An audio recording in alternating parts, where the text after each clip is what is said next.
This is Lauren. This is Trey. And this is the Partnership Podcast. So I'm pretty pissy in this one, and Lauren handles it like a champion. Also, I would like to apologize in advance for telling half of you to go fuck yourselves 2 or 3 times. Enjoy. Yeah, but I've been just keeping it pretty close, and I think it's been better. Because then, yeah, and I've just been trying not to get too quiet. Yeah, how are you doing? How's the beginning of your day been?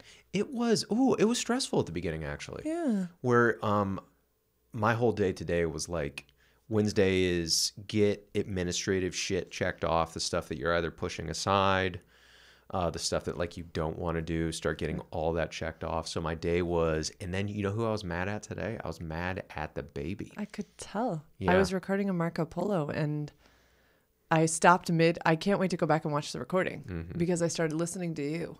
I was like, why is he mad at the baby? What happened? Yeah. Did anything happen, or were you just tallying? No, it was driving away. It was tallying for sure because of things not getting done that like she's required to do or she says she's going to do. Mm-hmm. So those things not getting done. And so it was on top of me being fast in my head and then all of these. And one of the big catalysts was I came into this room and my chair was in there. And I didn't say this obviously, but like, wait a minute. When we go into your room, the expectation is we go in there and we ask permission to take things out and we do all this. Is it not a two-way street? So that was my first inclining because I had to meditate in that chair, which I didn't enjoy. And so that was literally something I had to, this is just how my mind works. No, I know. It's ridiculous. No, it is not ridiculous at all. It's irrational.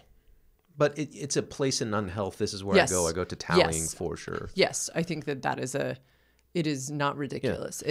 It is where your brain goes to try to make sense of the world. So it was like, oh, she's not taking care of her chores when she says she's going to, and then it's no longer a two-way street as far as like boundaries on stuff. Sure.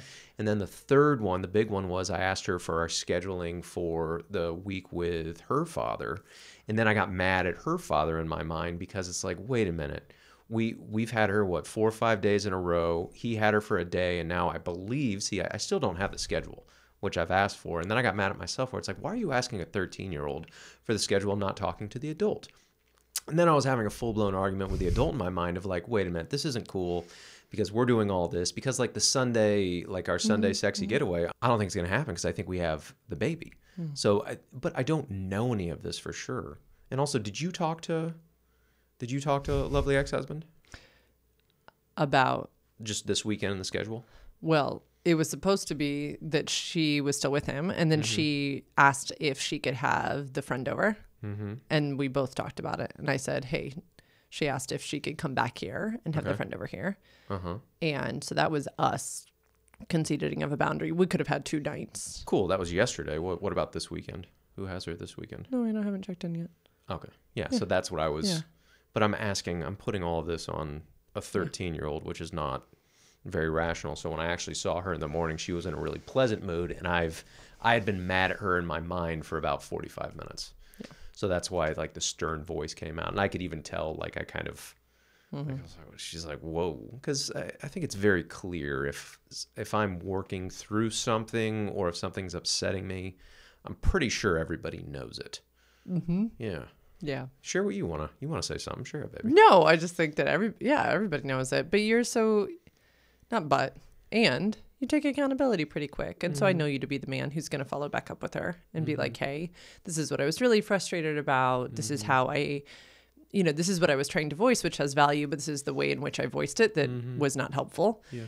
And you both have taught me that it is okay for you both to have your run-ins. Old me, I heard this going on. I was standing in the bathroom and you guys were both at the front door, which is right under our primary bathroom upstairs. And I wanted to come down and be like, hey, what's going on? And like do this weird peacemaker thing in between. Okay. And I just thought, if she is truly upset, she'll come to me because she knows that I'm a safe space for that. And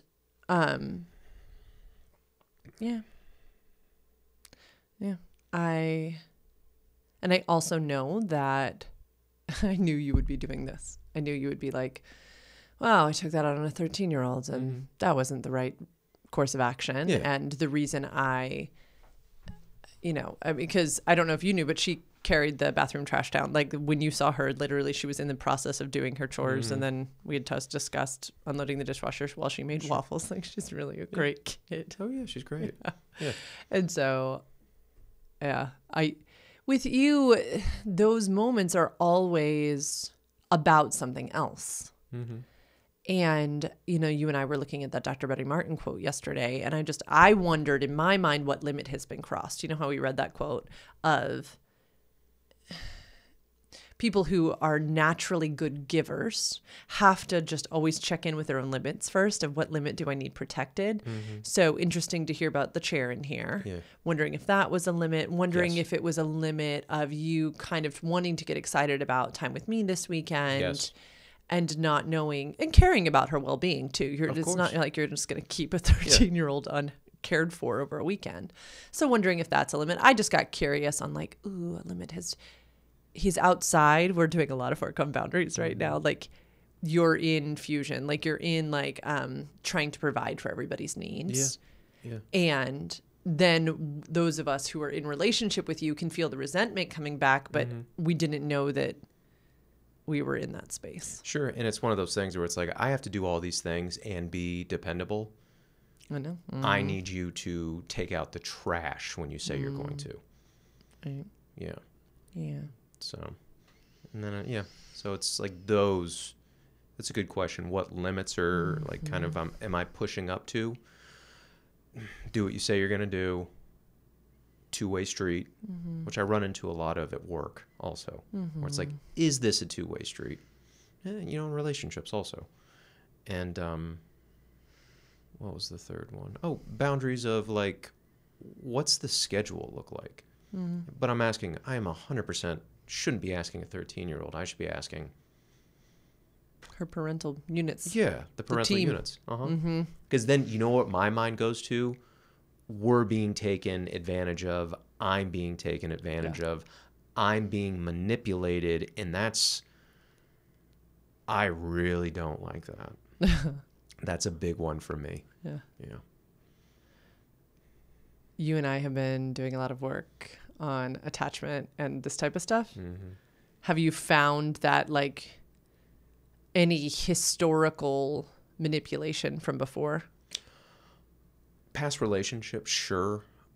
An extension of like my childhood and my parents, like we're doing some boundary work and it has to do with us being kids. And come to find out, I didn't feel safe with my mother or my father. Yes, they cared for me and they took care of me and they loved me. But as far as like, do you feel safe with these people? It's like, fuck no.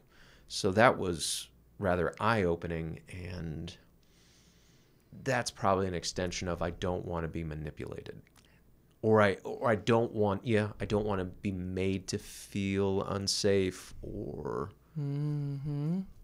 Yeah, that makes a lot of sense. Because it went to the default of that was like I and you were rewarded for individualism. Yeah. Or getting things done on our own or asked to do like, I don't know, adult level things or have adult level responsibilities. Like you essentially raised your baby sister who's 11 years difference. Where I became like the primary caretaker of the house at a very young age. Or the primary like grocery getter. And not to say that it was bad because I enjoyed it, but I'm sure there were moments of like, I don't want to do this. So what the fuck were we talking about? No, I find it really interesting that in the process of discovering things about ourselves, it's like a weird kind of catch-22 because you're like living in it more, so it's kind of like, it's like stirred up stuff. And one of the potential outcomes temporarily, usually, is ouching other people around us, becoming more critical. Because kind of like we've got all our wounds out on the table and we feel a little more sensitive, right? And we're like, no one's going to manipulate me again, right? Like I will be within my limits. It's like, sweet stepdaughter, you don't clean up and take care of me. You don't do those things after me. Well, because it's not her job. It's not her job. Yeah. Where My fucking job as a child was to do those things for my mother. That's what I wanted to see if you got to. Yeah. Is that sometimes what we can do, kids who were like suffered from adultification, right? Who were asked to grow up too quickly, is that we can turn and look at these 13-year-olds in our lives and be like, well, I did it. Like, come on, step up to the plate. Correct. And what I witnessed today was a little bit of that. 13-year-olds are 100. She is so capable. So Yeah. just a little bit of that. Not to defend my behavior, but it's more of, it's more of just don't add stuff for me. Yeah. Not even do your job. It's do your job. Do what I ask you to do to an extent. But it's like, don't add stuff for me. But at the same time, these things bother me when I'm not in a highly resilient, good space. Yeah. And the things that I did this morning, I was already fast in my mind. Yeah. And frustrated with certain, like I'm paying parking tickets and I'm having to deal with like US.gov websites that are, I swear to God, 20 fucking years old. So, yeah. Our job, one of my beliefs as people who get to parent or be in the lives of kids, is to have the expectation, high on the expectations and high on the love and like clear consequence of the misbehavior too. And so I know that we're operating in health here when the 13-year-old who lives in this house knows the natural consequence of failing to do the thing. And that there doesn't need to be high emotions in it. It's just, hey, no big deal. If this doesn't get done, this pattern of like having friends over to spend the night, that'll just have to go off the table. No big deal. What's it called? Is it like a porous boundary where I don't even want to do that because I find that to be ridiculous too, to make some kind of consequence for... Why is it where I prefer to just be because that's a little bit pissy versus give her actual consequences? Because that, we were talking about this a little bit last night, is this like activated trauma response. So whereas I go to deactivate, right? Yeah. Immediately, we the audience has seen it in these chairs so many times, right? Lauren be like, zoop. Sure. Like I like shrink, right? You activate because some of it's a beautiful response. And I love this book that we're doing because it's talking about how like it's trying to move you into the place where you need to be. So less fusion into more agency. But it's like, well, if I just get angry at the situation and just call it what it is, it'll be better.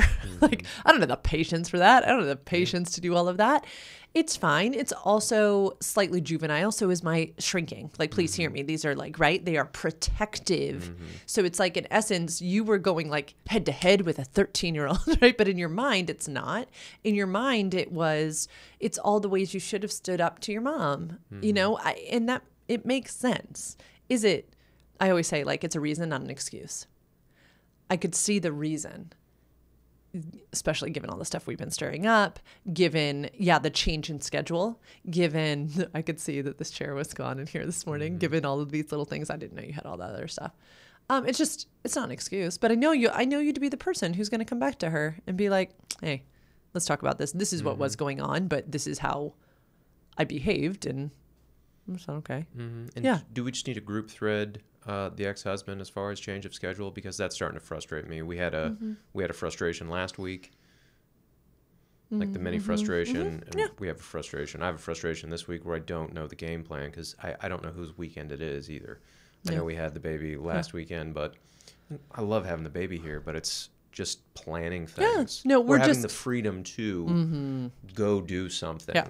We're in the summer schedule, so we need to find out if the summer schedule is the summer schedule, which is usually Wednesday to Thursday him, Thursday to Monday. I'm sorry, Monday to Thursday him, Thursday to Monday us. Okay. Which is the summer schedule because his primary work is on the weekend, so we just need to ask him though. Because I don't know. Okay. I'm not mad at you. Hear me? I don't think you are. Yeah. I actually don't think you're mad at the baby either. I think.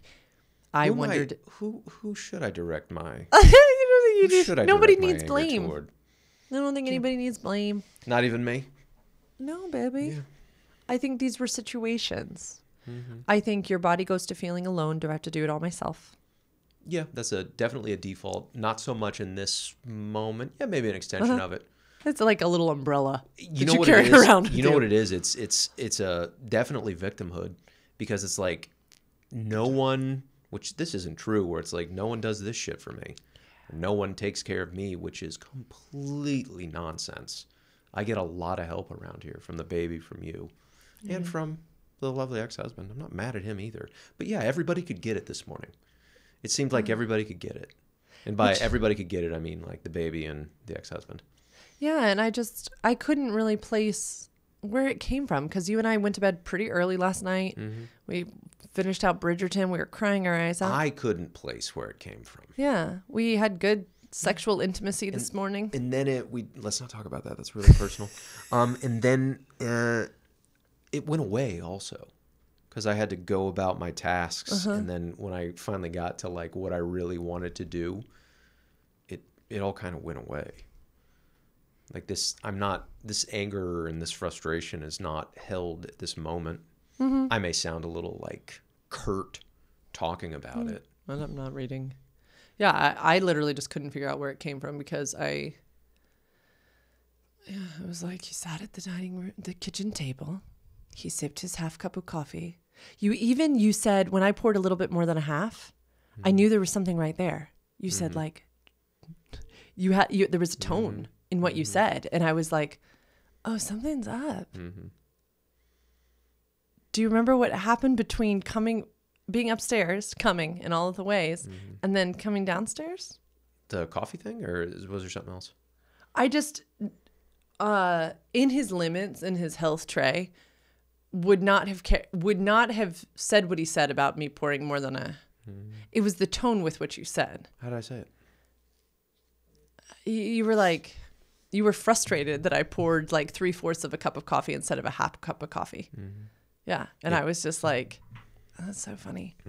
Like in your limits tray is like, I'll just sip, or she'll leave and I'll pour it back in, or she's so sweet, she thinks that through. I like literally thought that was just what I was supposed to do. I thought that was a half cup, but I was like, oh, interesting. Like he's already like a little curt. And I was like so curious as to where it came from. It's your work. I don't really care, but I was like, what is this coming from? Okay, like silver lining. How do we get out of being pissy toward the people that we love? Call it what it is. Do exactly what you did. I think a trap we could fall into in like the self-help movement is that we need to go from broken to normal to perfect.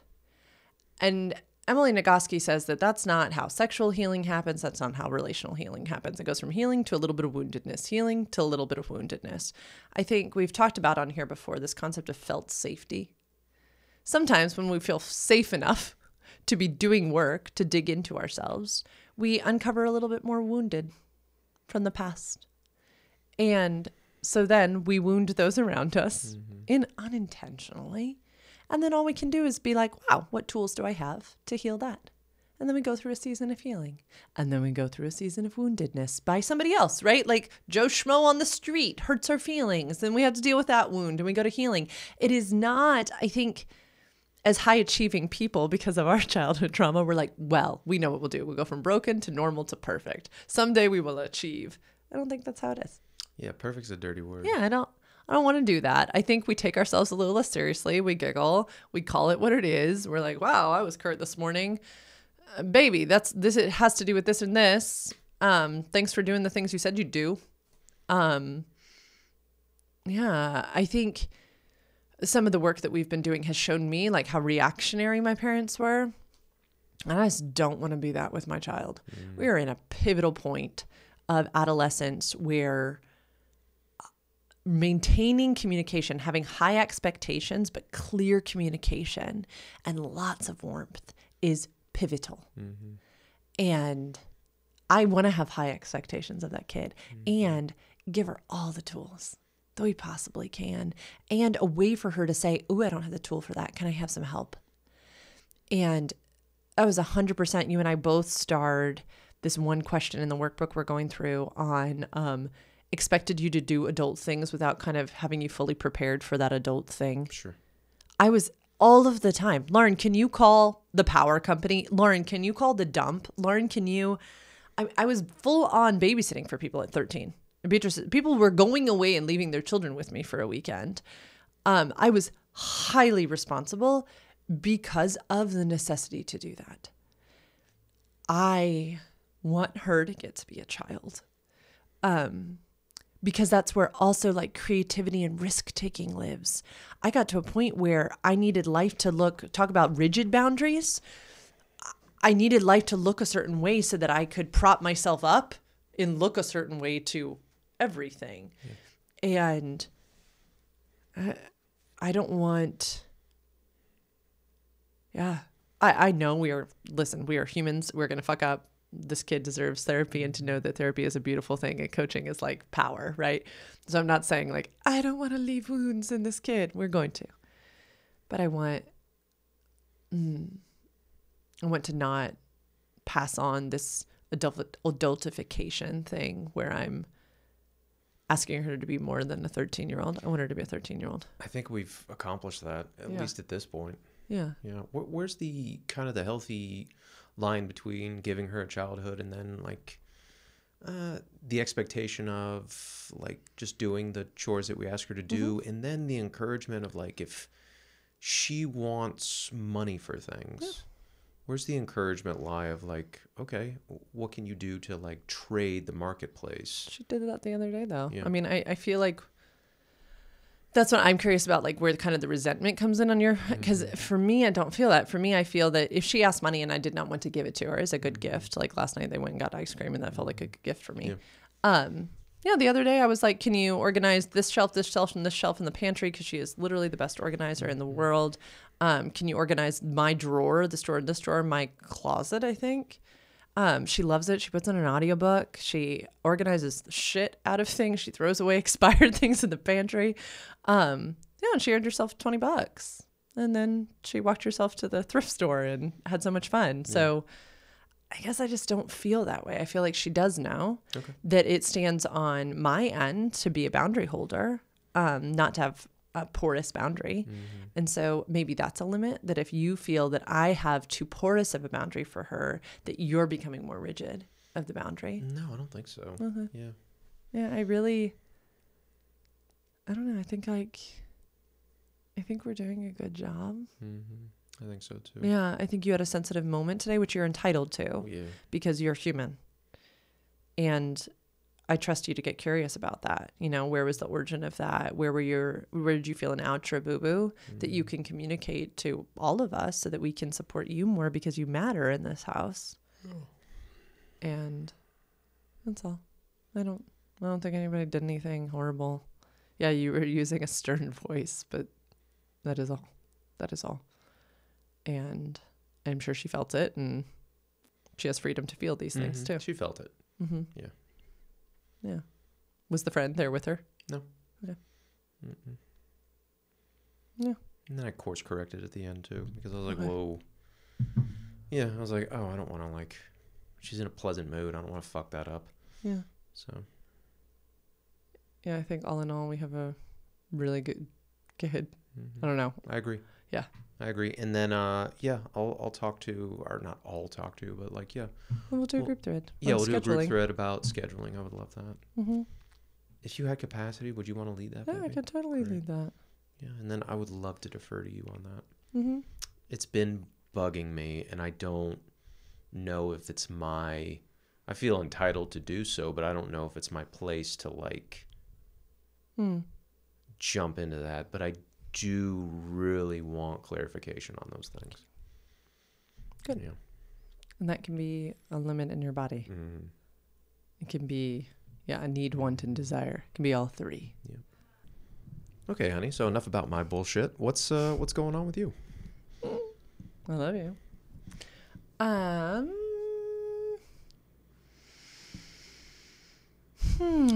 Question for you. Do you feel like any of this is yours to fix?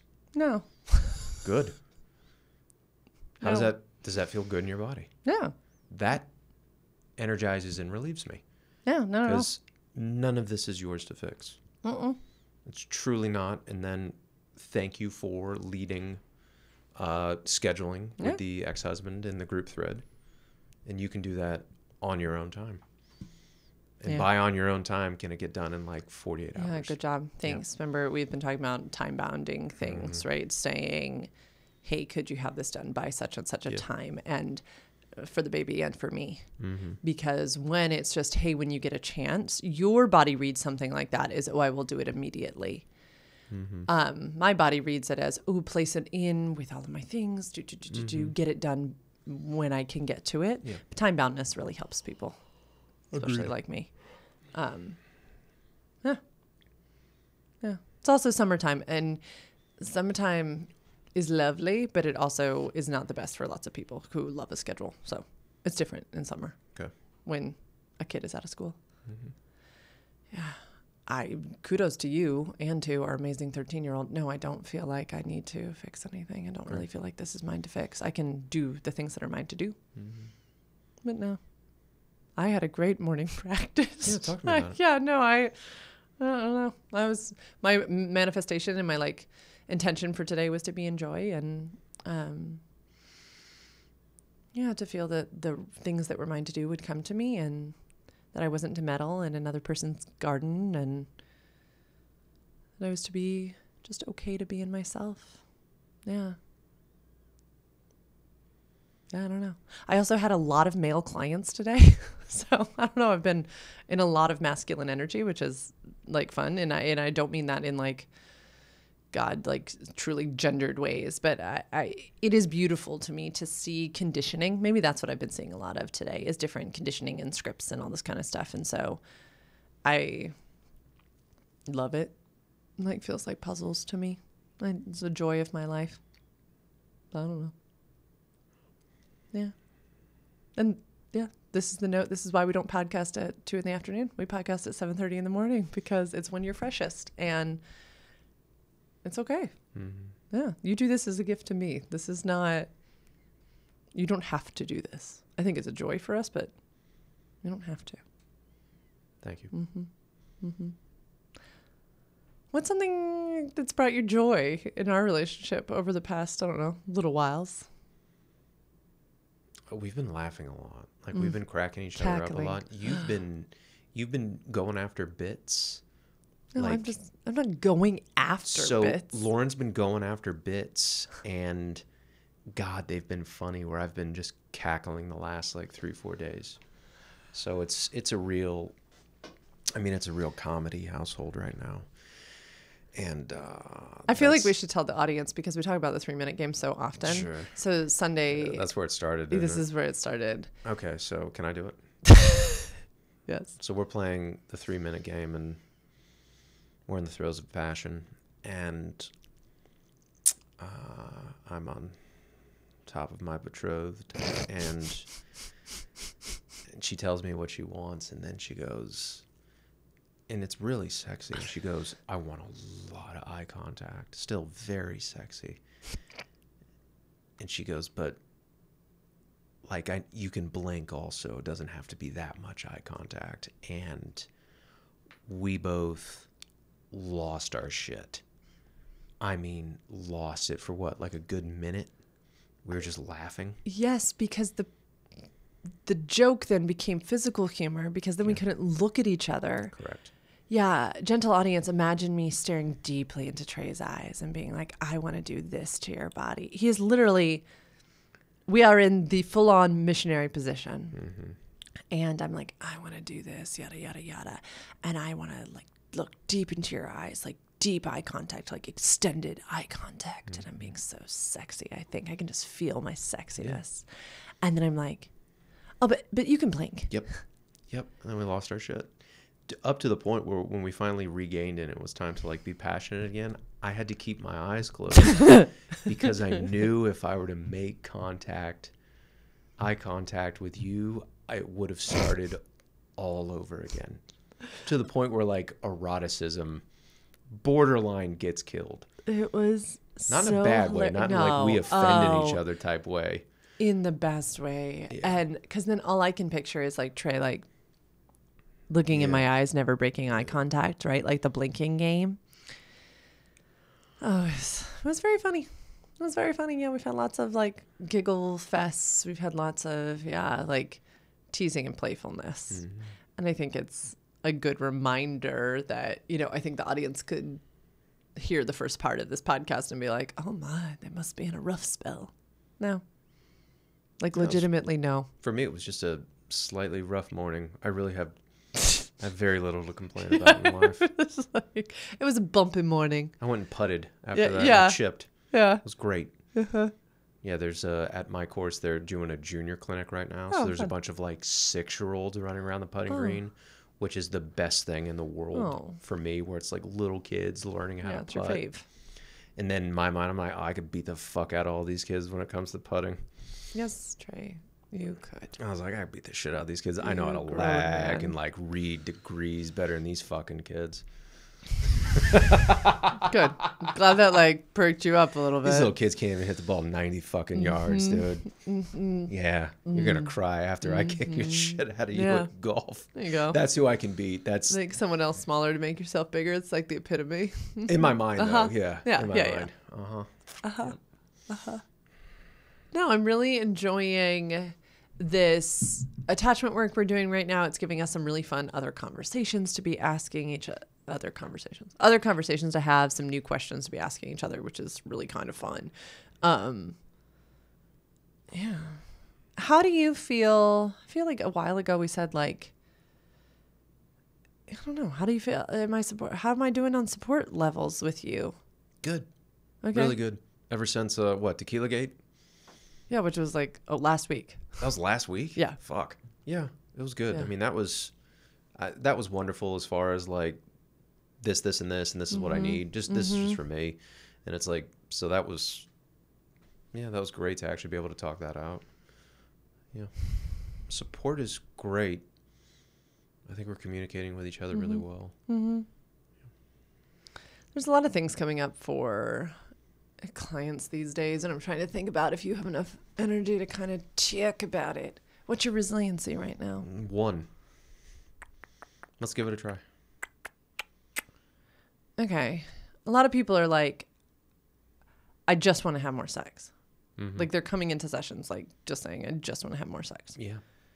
A lot of male-bodied people Very saying common. these things. Straight dudes, gay dudes, in between. A lot of cisgendered men who just want to have more sex with their long-term partners and who come in and they're very susceptible. These are all the people who come to a 15-minute consult with me are usually coming from this podcast, from another referral source. So they're sure. Good-hearted people. Okay.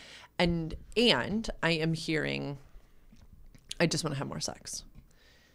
And then it usually like a follow-up statement is, yeah, I don't think I need more sessions. Like many sessions, I think I just want to have more sex. And I just want to find out how to get my partner to have more sex with me. So they want to cherry pick. That's what cherry picking is called. Okay.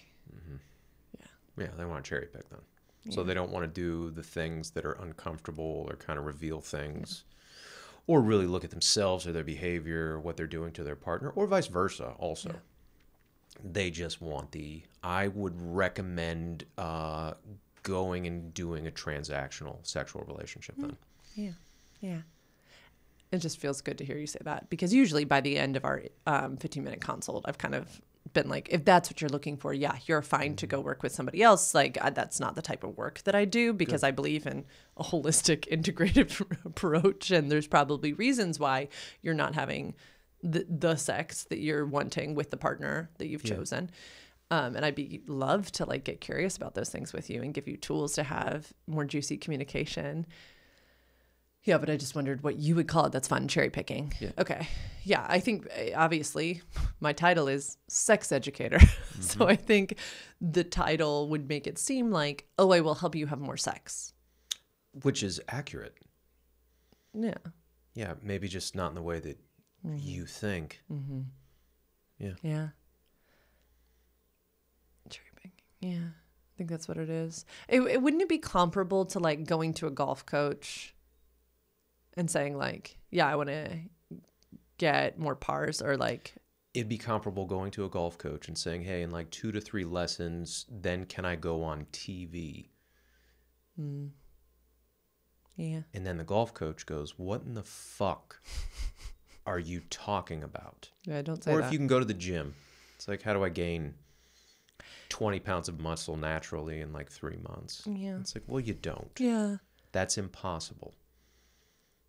Yeah, so many different analogies, right? Of we wouldn't do that. We would understand from a biological, psychological perspective that we need to unwind some things, right? We need to find, you're working with all these different people on like the way your body twists and the way your weight goes back onto this foot and all this type of stuff. It's so fascinating to me because I think like, yeah, that's so much of the work I do.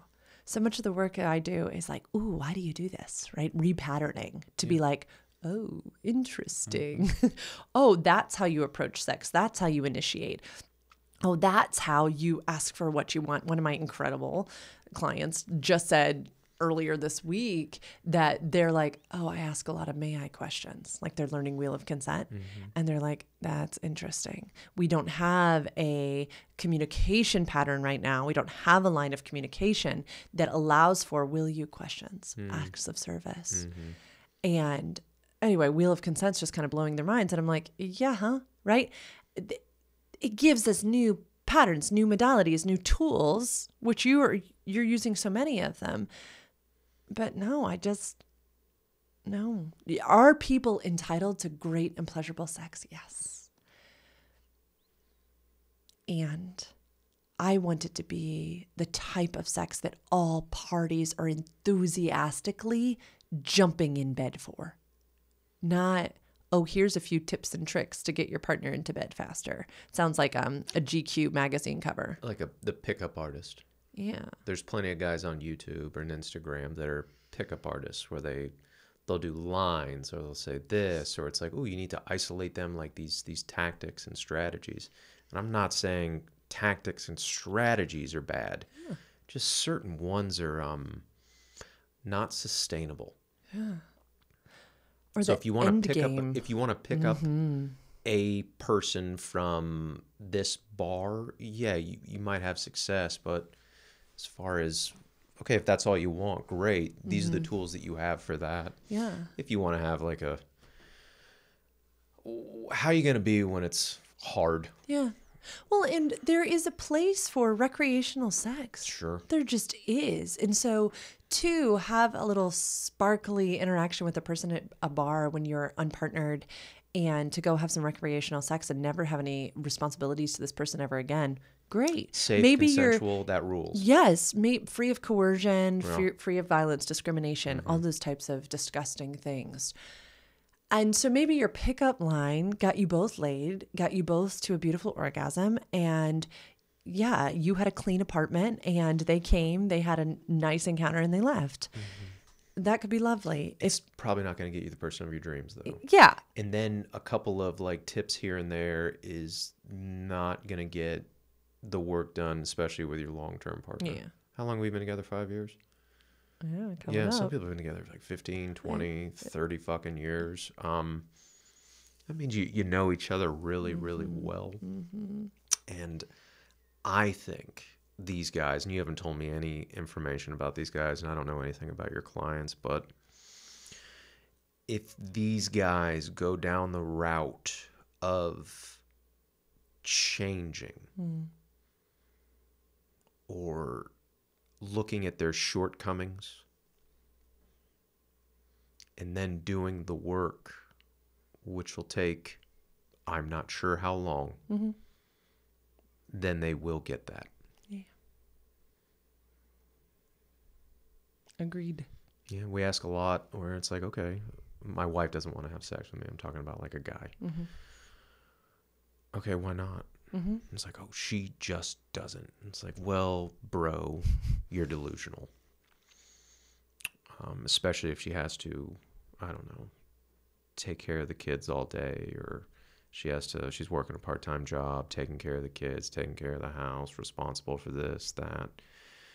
Maybe she doesn't have any space to do those things. Maybe she doesn't feel sexy or seen or heard all day.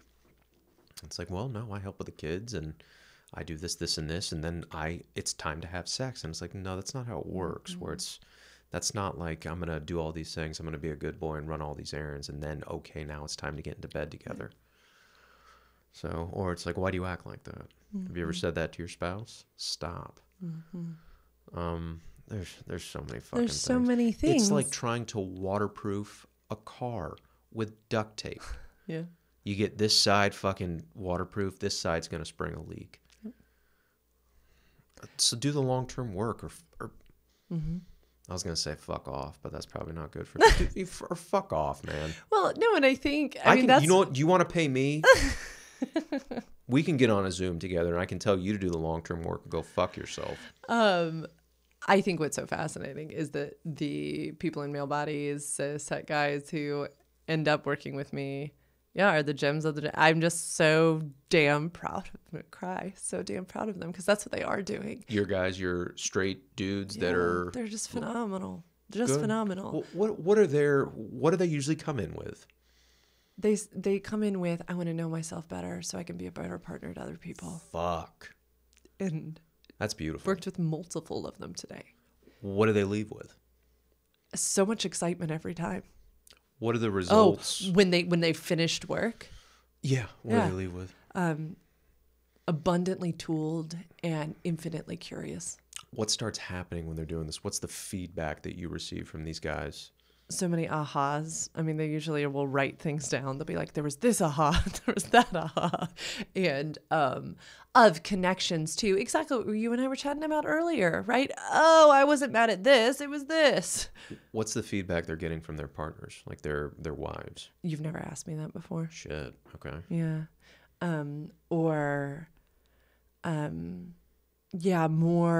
hearing their partner's own fears, because I think that's the thing is that, especially, we've said this so many times on this podcast, so sorry everybody, that men are conditioned to fear failing sex and women are conditioned to fear sex. And so once we get more curious and we start to find out the fears behind these behaviors, well, then everybody gets a lot more sympathetic, especially if most of my clients are brilliant people who have a really great brain and found a really good partner. Or I work with a lot of single people. They've come out of a partnership where they're like,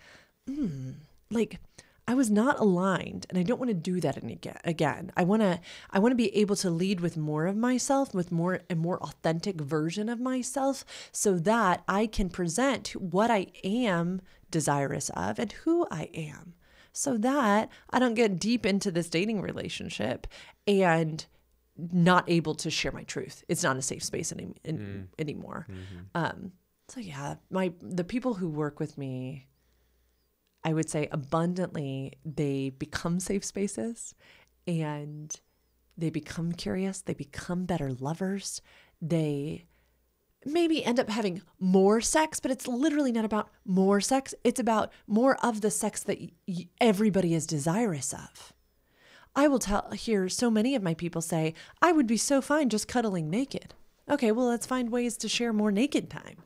And then once your partner isn't afraid that you're going to non-consensually take from them once there's a naked body in front of them, well then, oh wow, look at this trust that's restored. Mm-hmm. We say all the time, trust is earned through trustworthy behavior.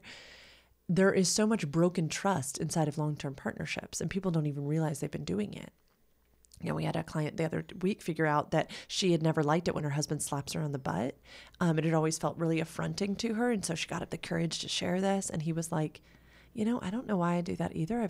I don't really like that. My dad used to do that. And I always could see my mom kind of bristle. I don't know why I do that. I'm so sorry. It was a learned behavior from childhood. And they cut it out. Okay, final question. These guys that are doing this work, that are finding all these ahas, that they're having their wives say, like, you've never asked that to me. Mm-hmm. Are they having more of the sex that they want to with their partner, almost as a default?